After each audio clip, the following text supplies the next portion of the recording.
மூத்த பத்திரிகையாளர் திரு துக்ளக் ரமேஷ் அவர்கள் நினைக்கிறார். வணக்கம் திரு துக்ளக் ரமேஷ். இந்த சந்திப்பை நம்ம எப்படி பார்க்கலாம்? ஒரு பெரிய நெருக்கடியை பாஜக என்ன எதிராக அதிமுகவுக்கு கொடுக்கும் அப்படின்னு நம்ம பார்க்கலாமா? அடுத்தடுத்து என்ன நடக்கும்? இல்ல, அப்படி நெருக்கடி கொடுக்கும் என்று நான் கருதவில்லை. பாரதிய ஜனதா கட்சியை பொறுத்தவரை ஏற்கனவே தமிழகத்தினுடைய பொறுப்பாளராக திரு பியூஷ் கோயல் அவர்கள் பேச்சுவார்த்தைக்காக நியமிக்கப்பட்ட பிறகு நடந்த ஒரு கோர் கமிட்டி மீட்டிங்ல அவர் பங்கேற்காத கோர் கமிட்டி மீட்டிங் இன்றைக்கு ஒரு முக்கிய கூட்டம் நடந்தது. ஏற்கனவே இதற்கு முன் நடந்த கூட்டத்துல பாரதிய ஜனதா பெறுகிற எண்ணிக்கையை விட எந்தெந்த தொகுதிகள் என்பதில் மிக முக்கியமாக கூடுதல் கவனம் செலுத்த வேண்டும். அதாவது அதிமுக தருகிற தொகுதிகளை அப்படியே ஏற்கக்கூடாது.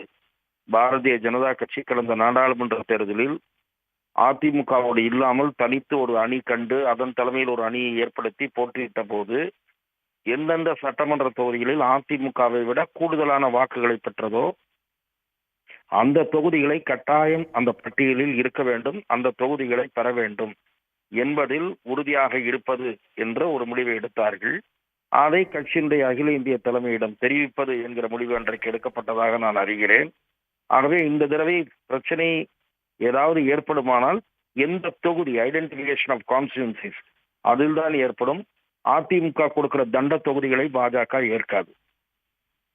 கடந்த முறை 2021 20 அப்படின்னா மும்மடங்கு தொகுதிகளை கேட்பாங்க அப்படின்னு சொல்லப்படுது. அப்படி ஒரு மும்மடங்கு தொகுதிகளை எடப்பாடி கொடுப்பாரா? 20 என்று நான் கருதவில்லை, 25 என்று நினைக்கிறேன். எனது நினைவு சரியாக இருக்குமானால் எத்தனை தொகுதிகள் நினைவில்லை.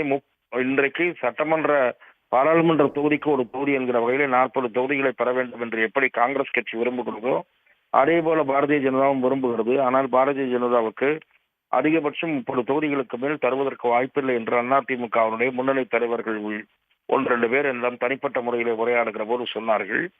ஆனால் இன்றைக்கு அதிமுகவுக்கு வேறு எந்தெந்த கூட்டணி கட்சி வரப்போகிறது என்று தெரியாத நிலையில் அதை இப்போதே கூறுவது கடினம்.